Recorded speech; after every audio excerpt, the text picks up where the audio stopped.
Nails, to the naked eye, seem very rudimentary in its time-consuming process to bring color and attention to one's extremities. But for the global manicurist Titalayo Bankole, it's an art form, and her craft has not only flourished into a successful entrepreneurship, but has taken her across the globe. She has enriched the lives of many celebrities, many of whom will not settle for anything less than her professional touch. My name is Rocky McCoy, and I'm here to find out your why. What's your excuse?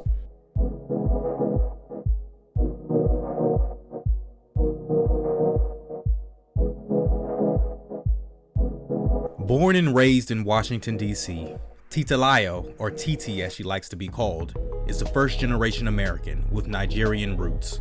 Her full name means Titalayo, Everlasting Happiness, Bemidile, Meet Me at Home, Bankole, Strong Foundation. But even with her knowledge of self and family history, Titi found it hard growing up with a different name. Because my name was different, and it is different, and I was picked on so bad that I changed my name to Tiffany. Wow. Yeah, I changed it to Tiffany Erica Bankole. My mom and dad, they didn't really trip because I really couldn't change it legally. But anyone that would ask me, I would say Tiffany. But yeah, I got teased a lot. It was no sleep. I hated people. But her hatred for people soon faded as she found herself engulfed in DC go-go music and its nightlife. Eventually, her mother had to put her foot down. I used to party all the time. It's like, Mom, can I get some money? She said, I'm not giving you no money. You're going to have to work. What? Because in my mind, I'm rich. I was rich. I lived in a penthouse because I was the only girl. So, I had my mind to just go into and just do different things. And so my mom was giving me money initially, and then she got to the point where, you got to work.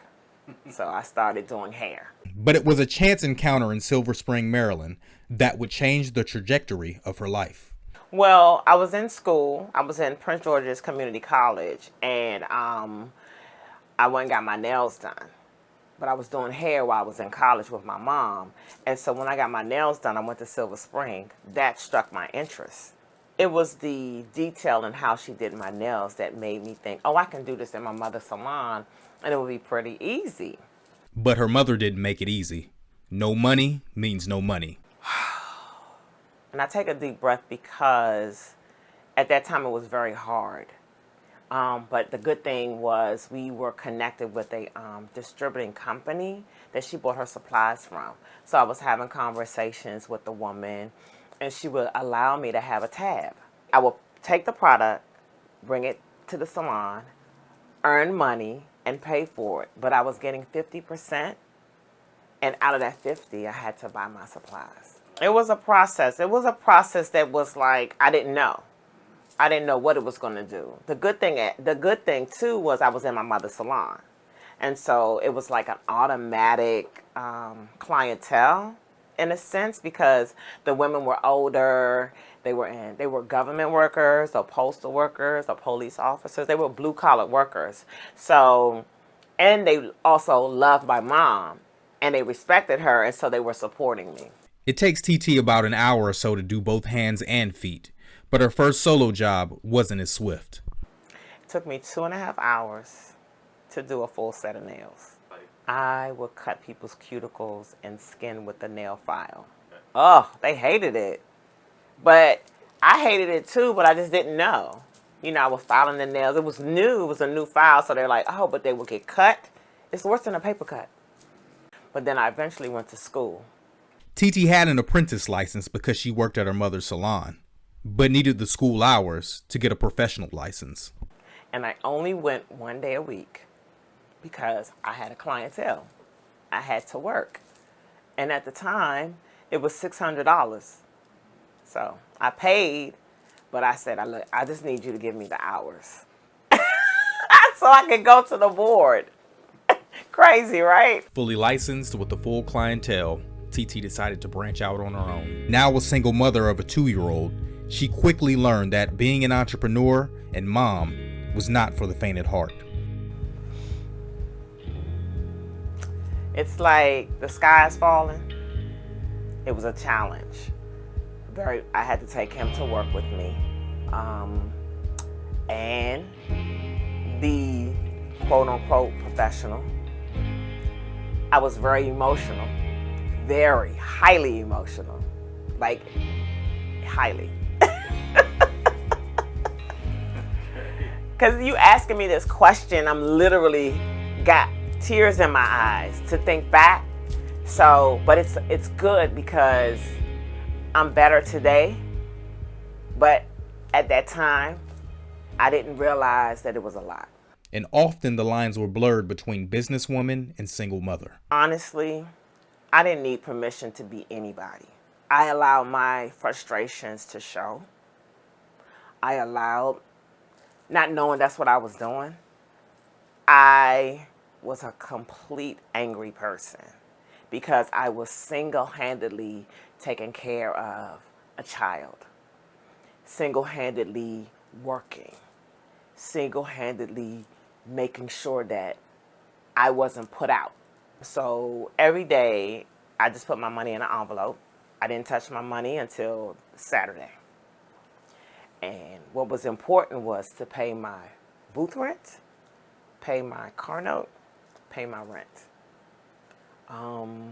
Groceries for us, but those were the only important things. And with no social media to showcase her talents, it was TT's meticulousness that kept clients coming back. I remember one client that I used to do every 2 weeks. She said, I need to make sure they look good once you put the clear on. And after I put the clear on, if she did not like that, I had to take it off and do it all over again. Could you imagine? So I had to make sure that every person that I did perfect. As time went on, TT went from working in different nail shops to setting up her own space in her home. But in 2013, something happened. I had a mild stroke 8 days apart in 2013. I couldn't do nail art the same. Or what it was, like people would bring me pictures and I'm like, I don't even know how to get to that. And if it wasn't for the loyalty of my clients, I wouldn't still be here. The effects of her stroke nearly drove her out of business. And in 2017, she was at a crossroads. In 2017, I had to make a decision to either leave the business altogether or pivot. So I pivoted, and what I did was I made a schedule for myself to take classes. And I had to take 10% of my money and put it away. That 10% was going to fund my education. It challenged me to expand my knowledge of what is going on, to be on top as opposed to behind. Because I taught myself how to do nails. I taught myself how to understand nails. Now I needed someone to re-educate me. After her re-education, she was ready to start fresh. Then the pandemic hit. But rather than retreat, TT saw an opportunity to reinvent herself. The pandemic opened up doors that I didn't even realize was there. I got more in-depth in pedicures, into skincare, and it just created another avenue for enhancing people's feet. And that's when I discovered, oh, you can recover from damaged toenail. Oh, you can recover from athlete's feet. You can recover from absolutely anything. And so I've formulated a relationship with a few educators, like the North American School of Podology, Nail Care Academy, Best Foot Forward, as Brenda Ribble. She was the educator for the North American School of Podology. We connected on the spot. Center of Beauty, I learned oncology from her center, which helps me to deal with clients that are either going through radiation, oncology, or chemotherapy.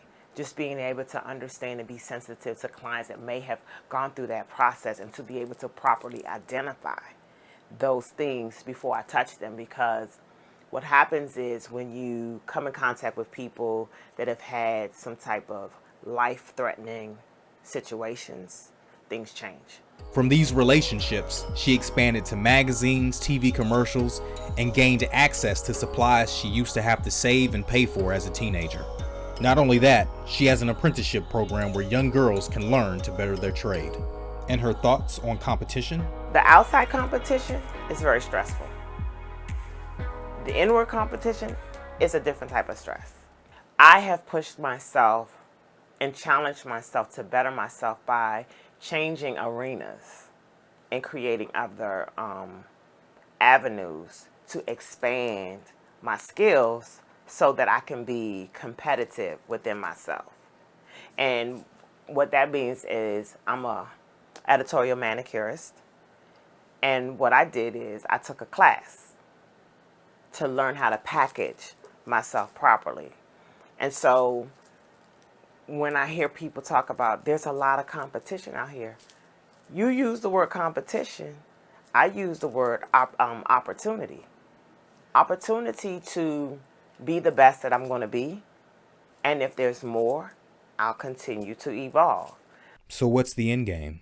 My end game is to be a part of partnerships, to be partnering with brands, and to have my own action figure that sits on a girl's little carousel to say they will want to be a manicurist because it's already been done and they can see it. And it was done effectively. You follow what I'm saying? Mm-hmm. And that's just a smidget of what my end game will be. But you know, when you love something, you never retire from it. You might not do it in the form that you were doing it prior, but you're always doing it. And what advice does TT have for newcomers? I will recommend them to do whatever they choose. But the power of social media comes into play when you share, you've done this, you're doing this, and you're doing that. People started coming to me and inviting me to like different shoots and stuff. And so when you initially start doing what I did, you'll do a lot of things for free to build your portfolio. And so that's the beginning. That was the beginning for me. I had to do a lot of free tear sheets to get my portfolio built. And you still build. And you're going to still do some free work. But you want that work. You want to be able to build. You want to be able to network. You want to connect. So what's your why? So it will go back to my family roots. My family on my mother's side, they're royalty. Royalty in Nigeria means servanthood. My grandmother was a queen, and my grandfather was a soon-to-be sitting king. My grandmother, these on my mother's side, they served people, they fed people, they cared for people. So I have that same spirit. And of course, the final two questions I always ask each person. What advice would you give your younger self? You did a good job. You're not inadequate. You're adequate. You're qualified. You can have a good time and also be a businesswoman. And what advice would your younger self give to you now? Have fun. And don't take yourself so serious. Life can sometimes deal an awful hand, but ultimately, it's up to us on how we play it. And while some may fold and learn to live with regret, TT remained focused and threw in all her chips. From entitled partygoer, novice teen, and single mother, Titalayo Bankole is living proof life is about accepting what is and still moving forward. I am Titalayo Bankole. The Global Manicurist is my excuse. What's yours?